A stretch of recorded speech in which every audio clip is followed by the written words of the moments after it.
환난은 인내를, 인내는 연단을, 연단은 소망을 이루는 줄 알미라. 그럼 이제 환난에 대한 마지막 결론이 뭐죠? 소망입니다. 그 소망이라고 하는 말을 영어로 hope이라고 하는 단어를 쓰는데 그것이 바로 희망이면서도 dream, 꿈이면서도 그것이 또 하나의 비전입니다. 그 마지막 멘트가 참 인상적입니다. 하나님께서 주신 꿈을 절대로 포기하지 않으면 언젠가는 꿈대로 이루어집니다. 이게 참 묘해요. 꿈 같은 꿈을 꾸면 꿈같이 그 꿈이 이루어집니다. 따라서 한번 해보실래요? 꿈 같은 꿈을 꾸면 꿈같이 이루어진다. 그래요. 꿈이라고 하는 것은 마치 유정란하고 똑같거든요. 그래서 유정란을 남탁에 이렇게 이렇게 품고 있으면 며칠 만에 병아리가 나오죠? 21일 만에. 그러니까 유정란을 품고 있으면 분명히 거기서 삐약삐약하면서 병아리가 나와요. 그런 것처럼 꿈도 마찬가지입니다.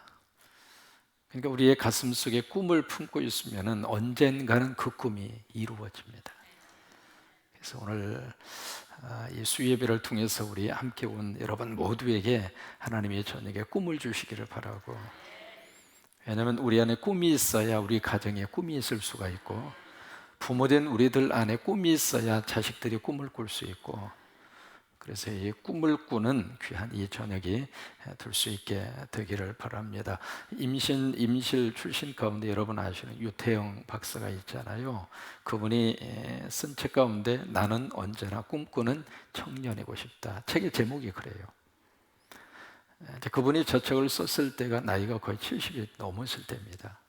70이 넘은 노인분인데 사회에서 이제 은퇴를 하고 이제는 모든 것이 다 이제 리타이어를 하고 더 이상 뭐 할 일이 없고 누구도 이렇게 반기지 않는, 그러나 그분이 이제 그 책을 쓰면서 제목을 그렇게 잡은 거예요. 나는 언제나 꿈꾸는 청년이고 싶다.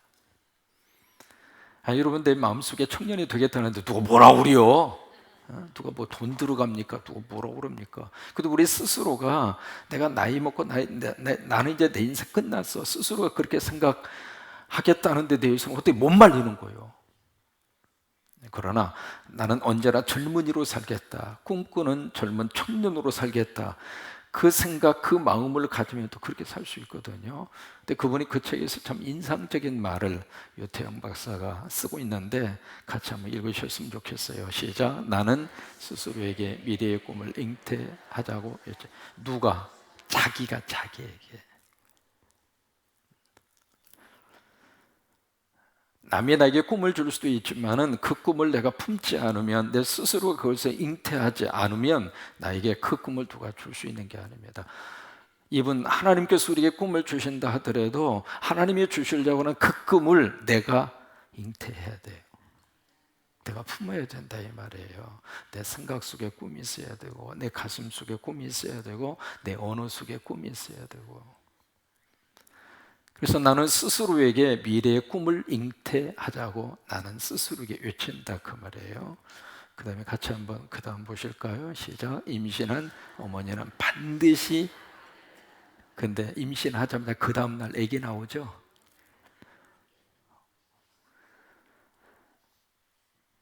임신을 한 상태에서 기다려야 되잖아요. 그 아기가 나오기까지는 10달이라고 하는 기간을 채워야 되잖아요. 그런 것처럼 꿈을 내가 잉태하고 꿈을 내가 임신해서 가지고 있으면 너무 급하지 말고, 마치 우물가에 가서 이렇게 숭늉 안 나오느냐고 그렇게 하지 말고, 아니 어제 시집가고 장가 갔는데 왜 아기 안 나오느냐고 거기서 보채면 되겠어요. 그러니까 임신한 어머니는 반드시 아기를 낳는다. 같이 그 다음 계속 읽어요. 마찬가지로 꿈을 잉태한 사람은 일정한 기한이 지나면 반드시 그 꿈을 해산할 날이 다가온다. 그래요. 그래서 이 저녁에 여러분 모두가 이 꿈을 꿀 수 있는 꿈쟁이가 됐으면 좋겠어요. 목사님, 저는요 꿈꿀 수 있는 환경이 안 됩니다. 여러분 아까 길거리에 거지 피아니스트, 그 사람 피아노 앞에 앉아서 무슨 꿈을 꿨겠어요. 그런데 어렸을 때 가졌던 음대에 진학하면서 가졌던 그 꿈이 길거리에 피아노 앞에 앉으면서 다시 그 꿈이 살아난 거예요. 결국 그것이 하나의 동기가 돼서 여러분 마지막 장면 보셨잖아요. 미국의 메이저 그 야구 대회 거기서 그 수만 명이 모여져 있는 그 군중들 앞에서 연주를 하잖아요. 우리는 오늘 성경에서 꿈쟁이 한 사람을 만나게 되는데 그 꿈쟁이 이름이 누굴까요? 요셉. 요셉이라고 하는 이름의 뜻은 더하기라고 하는 뜻입니다. 한번 해보세요. 요셉, 더하기, 더하기, 요셉. 여러분, 우리 인생 속에 요셉의 복을 받으시면 우리 인생 속에 플러스의 복이 임합니다. 그러니까 하나님께서 이 야곱의 가정에 참 기가 막힌 11번째 아들을 주셨는데 그 아들을 딱 자기가 그렇게 사랑하던 라헬, 그 여인과 결혼하기 위해서 몇 년간 노동력을 대가로 투자를 했어요. 14년. 무슨 놈의 장가 가기가 그렇게 힘듭니까? 장가 한 번 가는데 14년 동안이나 섭바지의 고생을 해서 그래도 사랑하기에, 그래도 그 여인을 취하고 싶기에 14년이라는 기간을 허송했다고 생각하지 않았어요. 낭비했다고 생각하지 않았어요. 여러분, 사랑으로 이루어지는 것은 낭비가 아닙니다. 마침 마리아가 나드 향에 옥합을 가지고 와서 예수님 머리에다 부어버리잖아요. 제자들은 왜 낭비하느냐고 화를 냈잖아요. 왜 웨이스트 하느냐고, 왜 허비하느냐고, 왜 지금 쏟아버려서 낭비하고 있느냐고. 그렇게 제자들이 꾸중하고 있을 때 예수님은 No. 낭비한 게 아니야. 저는 나의 미래를 위해서 내 십자가의 죽음을 위하여 마리아는 나에게 가장 좋은 일을 했다고 이야기하세요. 그러니까 사랑의 마음에서 이루어지는 것은 낭비가 아닙니다. 사랑하는 마음으로 시간을 드리는 거 낭비가 아닙니다. 사랑하는 마음으로 내 물질을 드리는 거 낭비가 아닙니다. 사랑의 마음으로 헌신하는 거 낭비가 아닙니다. 그것은 사랑의 구체적인 행위일 뿐입니다. 그래서 14년 동안 그렇게 자기의 노동력을 제공을 하고 사랑하는 이를 만났잖아요. 근데 아기가 없어요. 그러다가 결국 아기를 하나 낳았는데 그 아들의 이름을 요셉이라고 지어요. 왜요? 내 인생에 너는 텃세입니다 이 말이에요. 근데 그 요셉의 별명, 닉네임이 바로 뭐냐면 드리머, 꿈꾸는 사람, 꿈쟁이였다고 하는 거예요. 오늘 한번 19절에 보실 거예요. 19절에 18절부터 보시면 요셉이 그들에게 가까이 오기 전에 그들이 요셉을 멀리서 보고 죽이기를 꾀하여. 여기 지금 그들이 누구냐면 요셉의 형제들입니다.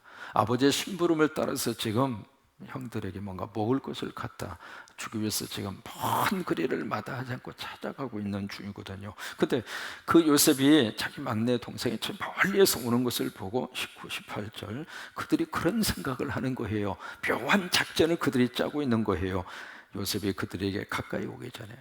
그러니까 요셉이 지금 벌써 먼 발치에서 오고 있는 것을 그들이 본 거죠. 그리고 나서 요셉이 그들 가까이 오기 전에 그들이 서로 모여서 작전을 짭니다. 무슨 작전입니까? 요셉 제거 작전입니다. 죽이기를 꾀하는데, 그러면서 19절에 보실까요? 같이 읽습니다. 시작. 서로 이르되 꿈꾸는 자가 오는도다. 그 요셉의 형제들이 그 요셉이 저쪽에서 오는 것을 보면서 어떻게 하면 저놈을 죽일까 그 생각을 하면서 자기들끼리 서로 요셉을 보고 딱 하는 말이 서로. 그러니까 누구라고 할 것 없이 그 형제들 사이에서 요셉의 별명은 꿈쟁이였단 말이에요. 저기 꿈꾸는 자가 오는 듯. 오늘 창세기에 보시면 요셉의 두 가지의 꿈을 꿉니다. 곡식단이 11개의 곡식단에 딱 서더니 요셉 곡식단이 가운데 있고 다 빙 둘러 이렇게 서더니 11개의 곡식단이 요셉을 향하여 절을 하는 거예요.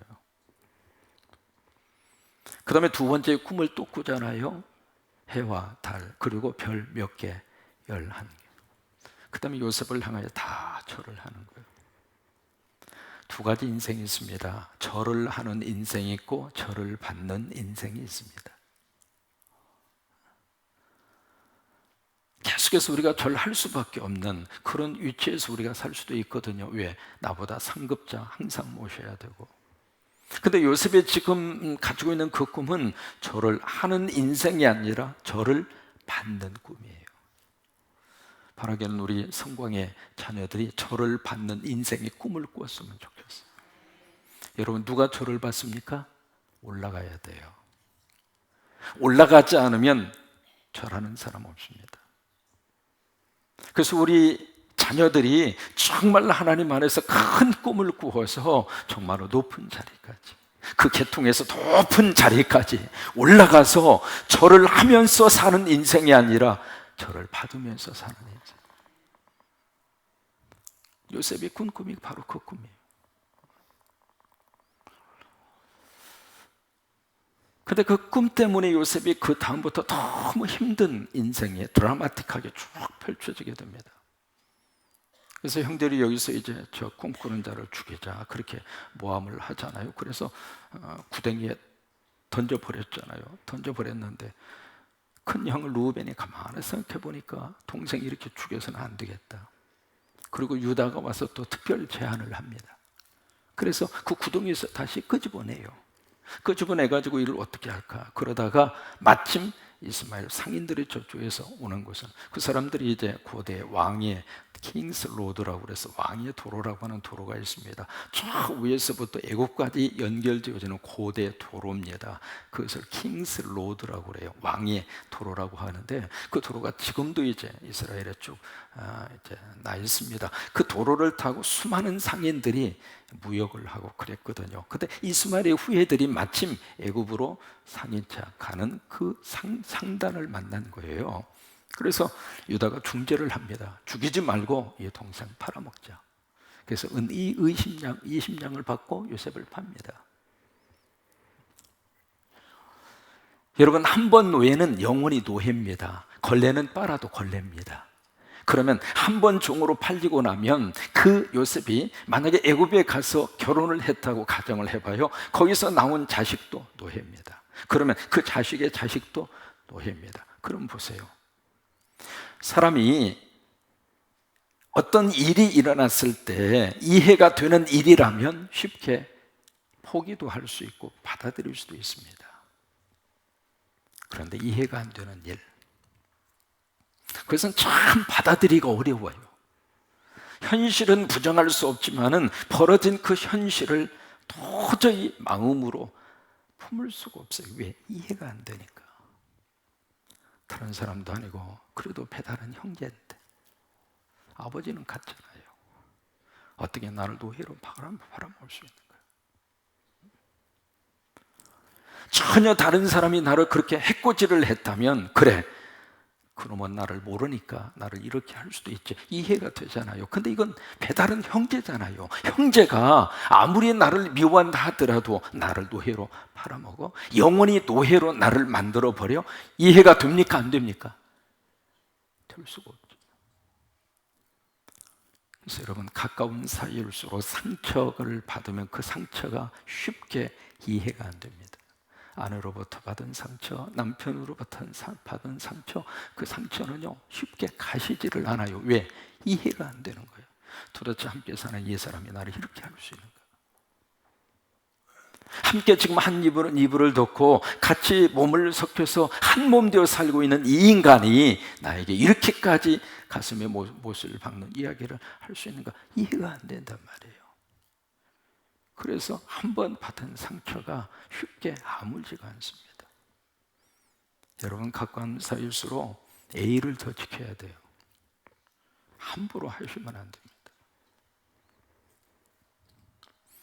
그래서 그때부터 이 요셉이 종으로 팔려가서 보디발의 가정에 들어가서 10년 동안 종살이를 합니다.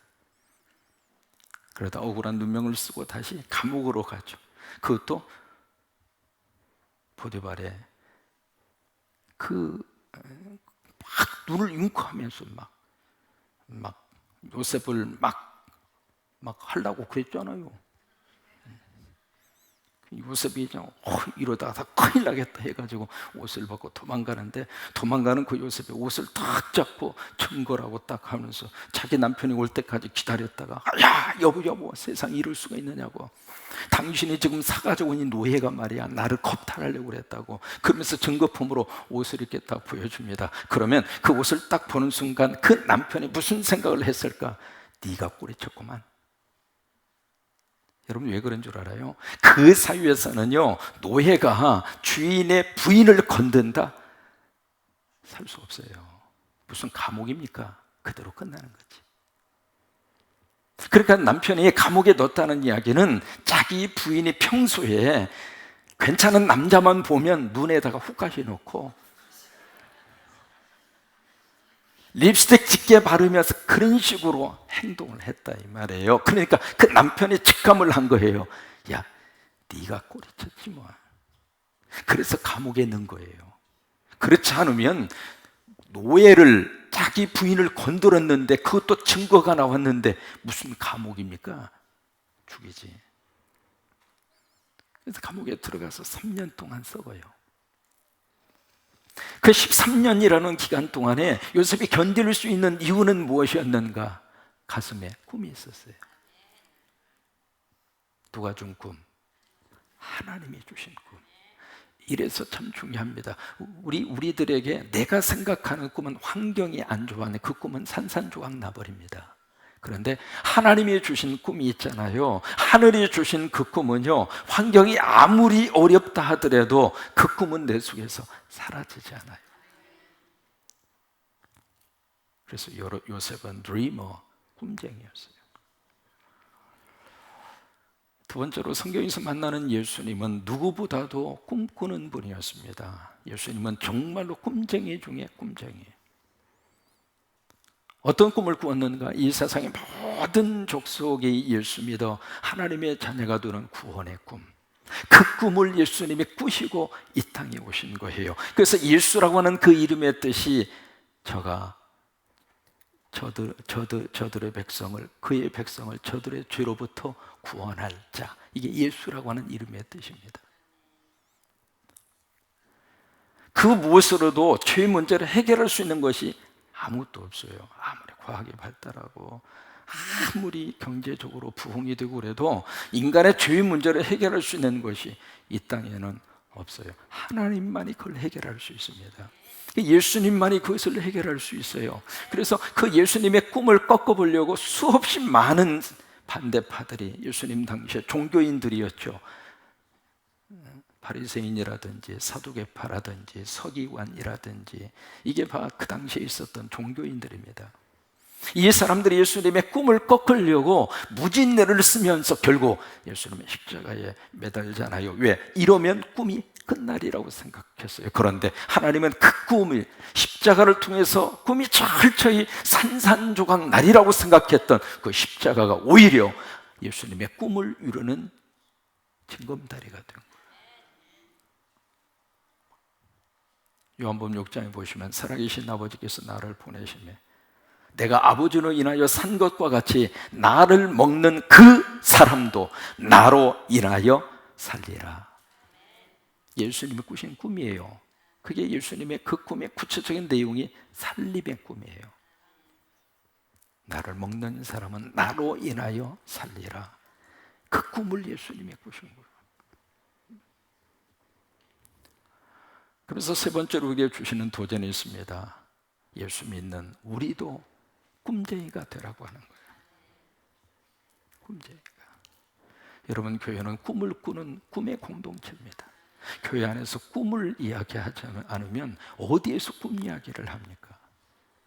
그래서 교회는 끊임없이 꿈을 이야기하고 꿈의 비전을 서로 나누고, 서로 우리 성도들이 모여서 서로 그래, 기도하면서 하나님이 주시는 꿈, 설교를 들으면서 하나님이 주시는 꿈, 그러면서 우리 가정 속에 하나님이 주시는 꿈을 끊임없이 생각하고, 우리 자녀들을 놓고 기도하면서 우리 자녀들이 하나님이 어떤 꿈을 허락을 하고 계시는가, 그것을 끊임없이 우리 모든 사람들이, 그래서 아버지는 꿈을 꾸는 아버지, 어머니는 꿈을 꾸는 어머니, 자식은 꿈을 꾸는 자식. 그래서 교회 공동체는 끊임없이 꿈의 역사가, 꿈을 꾸고 꿈을 이야기할 수 있는 꿈쟁이들이 모인 곳, 그것이 하나님의 교회입니다. 사도행전을 보시면은 마가의 다락방에 성령이 임한 거예요. 성령이. 근데 그 전에 예수님이 감람산에서 이제 하늘로 승천해서 가시잖아요. 40일 계신 후에 승천해 가시면서 거기 제자들에게 그렇게 말씀을 하십니다. 너희가 온 세상에 가서 전파하라. 그 예수님의 그 말씀을 들은 제자들의 입장으로서는 참 황당하지 않았을까? 왜요? 생각해 보세요. 그 갈릴리에서, 갈릴리를 중심으로 예수님의 이렇게 선택을 받은 12 사도뿐만이 아니라 거기에 모여 있었던 초대교회 성도들 모두가 다 마찬가지입니다만은 그 사람들은 해외여행 한 번도 안 해봤어요. 그 지역을 벗어난 적이 없어요. 근데 어떻게 이 사람들이 온 세상을 어떻게 구원하느냐고요. 그 꿈을 어떻게 꿀 수가 있느냐고요. 그런데 그래서 그들 스스로가 예수님의 그 말씀을 들었을 때에 아유, 안 되겠습니다. 그 생각을 할 수밖에 없었잖아요. 그런데 마가의 다락방에서 성령의 은혜를 충만히 받은 다음에 성령이 그들에게 임하고 나서 성령님이 그들에게 꿈을 준 거예요. 늙은이들은 꿈을 꾸고 젊은이들은 환상을 보고, 이게 다 뭐예요? 그 환상과 꿈이라고 하는 게 드림 앤 비전입니다. 성령님이 우리에게 오시면 우리로 하여금 꿈쟁이로 만들어 주신다 이 말이에요. 성령이 내 안에 오시면 우리로 하여금 꿈을 가질 수 있도록 그렇게 역사하시는 분이 성령님이셔요. 우리 아이들에게 부모님부터 꿈을 이야기하시고 기회가 있을 때마다 그래, 네 꿈이 뭐니? 네 꿈이 뭐야? 계속 우리 아이들에게 그렇게 묻고 아직 없는데요. 그래, 없을 수 있어. 그러나 꿈을 이야기해보자. 꿈을 가슴에 한번 생각을 해보자. 그래서 예수님이 우리로 하여금 꿈쟁이가 되라고 하는 거예요. 왜? 예수님이 꿈쟁이가 되신 것처럼 성령님이 오셔서 우리를 꿈쟁이로 만들어 주시는 것처럼 우리 안에 꿈을 가지고, 콜럼버스가 스페인을 떠나서 신대륙을 콜럼버스가 발견하기 위해서 떠납니다. 그 당시에 콜럼버스가 스페인을 떠났을 때에는 말 그대로 목숨 걸고 간 거예요. 그래서 이제 거친 바다 항해를 하면서 가는데 이게 가다가 보니까 힘들기도 하고 지치기도 하고, 또 하나 준비한 물, 식량 이것도 거의 바닥이 나고, 또 하나 함께 그 배에 타고 있는 선원들이 막 폭도가 일어나요. 이 사람 말이야, 사람을 죽이려고 작정을 했나 말이야. 이렇게 대책 없이 사람을 이렇게 끌고 갈 수 있느냐고. 근데 이 콜럼버스가 그 와중에 성경을 다 들고 읽고 있는 성경을 태어나게. 그러면서 그때 콜럼버스가 했던 유명한 말이 있습니다. 뭐라고 말을 했느냐면, 보세요. 나는 나침반이나 선박의 성능을 믿고 항해를 시작한 것이 아니다. 나를 움직이는 힘은 꿈과 소망이다. 나는 지금 이사야서를 읽으며 새로운 에너지를 충전하고 있다. 와, 멋있어요. 그래요. 그 꿈이 있었기 때문에 콜럼버스가 신대륙을 발견할 수 있는 축복을 누릴 수가 있었던 거예요. 그래요. 다시 한번 콜럼버스가 한 얘기에 띄워줘 봐요. 우리를 움직이는 것은 뭐예요? 꿈과 희망, 소망. 그거 놓치지 않았으면 좋겠어요. 밥 먹으니까 움직이고 배부르니까 움직이고 그래요.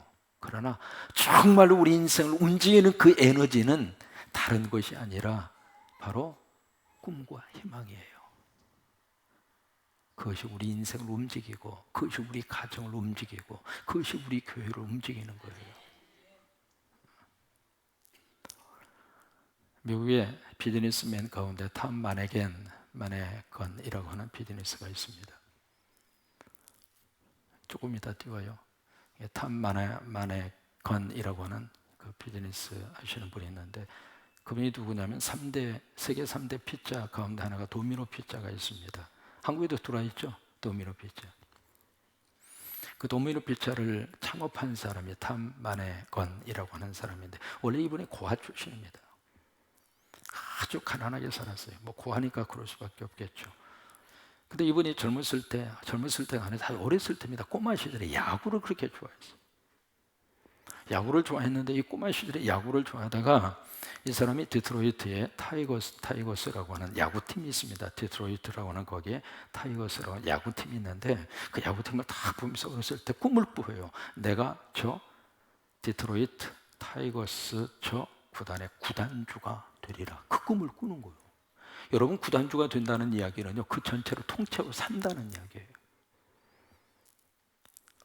한국에 지금 이랜드가 몇 년 전에 LA 다저스를 살려고 그랬어요. 그러다가 이게 협상이 잘 안 돼가지고 사지를 못했거든요.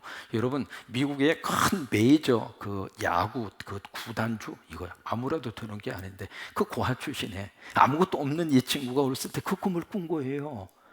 그런데 참 묘한 게요, 사람이 꿈이 있으면은요 열심히 합니다. 고한데 열심으로 독학을 해서 결국 대학교까지 가는데, 대학을 가서 열심히 하다가 돈이 없으니까 더 이상 대학 생활을 못한 거예요. 그래서 대학 생활을 중도에서 포기합니다. 포기하고 뭘 하느냐면 헛간에 들어가서 허름한 그런 헛간에 들어가서 피자를 만든 거예요. 그래가지고 그래서 나온 것이 도미노 피자입니다. 그때 그 도미노 피자가 지금 전 세계적으로 20억 매출입니다. 20억 달러.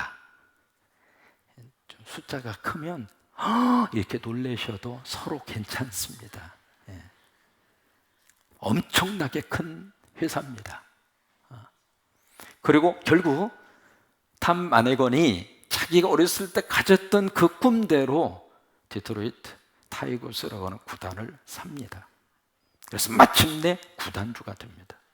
그리고 나서 LA 타임즈하고 인터뷰를 합니다. 그 인터뷰한 내용의 기사 중에 하나입니다. 이제 띄워줘요. 같이 한번 읽어봐요. 부자가 되는 최고의 준비는 꿈꾸는 것에, 거기서부터 시작된다 이거예요. 어떤 정상에 올라가고 부자가 되는 것의 가장 첫 출발은 꿈이었다, 그 말이에요. 왜냐하면 기회가 찾아왔을 때 꿈을 통해 이미 준비가 되어 있었다. 기회가 오기 전에 이미 그 사람은 꿈으로 이미 준비를 하고 있었다, 그 말이에요. 근데 마침내 기회가 딱 왔을 때 꿈으로 준비되어져 있었기 때문에 그 기회를 잡을 수가 있었다고 하는 거예요. 엉뚱해 보이는 일들을 해낼 수 있었던 이유는, 왜냐하면 주변에 있는 사람들이 다 말하거나 당신 너무 이렇게 엉뚱하다. 근데 그 모든 엉뚱한 일을 해낼 수 있었던 이유는 바로 수년 전부터 마음속에 꿈을 꾸었기 때문이다. 그래요. 여러분, 우리가 왜 기도합니까? 꿈이 있으니까 기도합니다. 예배하면서 하나님으로부터 꿈을 받고 우리 안에 성령이 충만하기를 원하는 이유 중에 하나도 우리 삶 속에 꿈이 있기 위해서. 저는 우리 성광교회 목회하면서 꿈을 갖습니다. 하나님이 교회를 귀하게 들어 쓰시는 꿈을 꾸고, 이 교회를 통해서 많은 젊은이들이 꿈을 갖는 꿈을 꾸고, 이 교회 성도들이 군산 지역에 매여 있지 않고 세계로 좀 뻗어가는 그런 꿈을 꾸고, 정말 하나님을 위해서 헌신한 하나님의 종들이 구름대처럼 몰려오는, 그래서 군산 성광교회 하면은 그래, 그런 교회 하나쯤은 필요하지, 그런 말을 들을 수 있는 꿈을 꿉니다.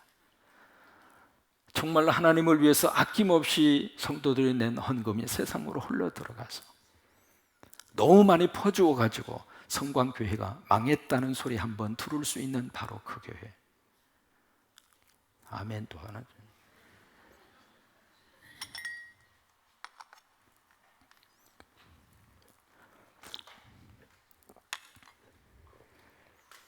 너무 많이 교회가 세상으로 줘버려가지고 교회가 파산을 했다고 하는 그런 뉴스가 나오는 교회 하나쯤은 필요하지 않을까. 아멘 해주셔서 고맙습니다. 될지 안 될지는 하나님의 뜻입니다. 전주에서 목회하면서 행복했던 몇 가지 추억이 있습니다. 지난번 언제가 소개를 드렸는데, 교회 바로 옆에 대동국수라고, 나는 그 대동국수가 집사람이 하도 국수를 좋아해서 그게 딱 나오는 순간 매일 가서 국수를 먹으리라 그랬어요. 아이들 낳을 때 모두가 다 국수 먹고 애를 낳아가지고 국수를 진짜 싫어했거든요. 근데 이게 세월이 흐르면서 점점 보조를 맞추어서 이제는 생존을 위해서 처음에 국수를 먹기로 적응을 했고, 먹다가 보니까 이제는 국수가 좀 맛이 있어가지고 국수 먹는 재미를 좀 붙였거든요. 그래서 대동국수집에 들어온다고 그래가지고, 그러면 국수 이렇게 마음대로 먹을 수 있겠다 싶어서 했는데, 세상에 이름만 대동국수이고 술집이에요, 술집. 바로 교회 바로 앞에 교회 들어오는 이 주차장 들어가 바로 앞에. 근데 참 묘하게도 교회가 담을 헐면서 참 많은 사람들이 유입이 되고, 어쨌든 경쟁이 활성화가 많이 이루어지면서 그 술집도 잘 된 거예요. 잘 됐는데 그 젊은이가 다른 친구에게 이렇게 넘겨주고 팔고 다른 데로 가면서 헌금 가지고 왔다고 말씀드렸잖아요. 봉투, 난 죄의 이름을 바치는 봉투는 절대로 그냥 안 보내, 빨리 내놓으라고 그러지. 그래서 이게 뭐예요 그랬더니 헌금이라고. 무슨 헌금이에요 그랬더니 우리 그 나오지도 않는 사람이에요. 교회 때문에 장사 잘 해가지고 이 헌금을 바치고 간다고 30만 원. 고민이 됐어요. 술집 주인이 교회 때문에 장사를 잘해가지고 팔고 가면서 감상금을 가지고 왔는데 이걸 받아야 될까 말아야 될까. 한 가지 그런 생각이 들었어요. 술집 주인으로부터 헌금 받을 수 있는 교회 하나는 필요하다. 그래요. 우리 함께 꿈쟁이가 됐으면 좋겠어요. 저도 꿈을 꾸고 여러분도 꿈을 꾸고 우리 모두가 하나님 안에서 꿈을 가슴에 가지고 사는. 그래서 오늘 요셉을 향하여 그래 저기에 꿈쟁이가 오는도다 그렇게 이야기했던 것처럼, 우리 성광의 모든 식구들은 아이들도 꿈을 갖기를 바라고, 부모님들도 꿈을 꾸기를 바라고, 젊은이도 꿈을 꾸기를 바라고, 우리 모두가 다 함께 미래의 꿈을 이야기할 수 있는 꿈의 거룩한 공동체로 하나님의 도로 쓰시게 되기를 주의 이름으로 축원합니다.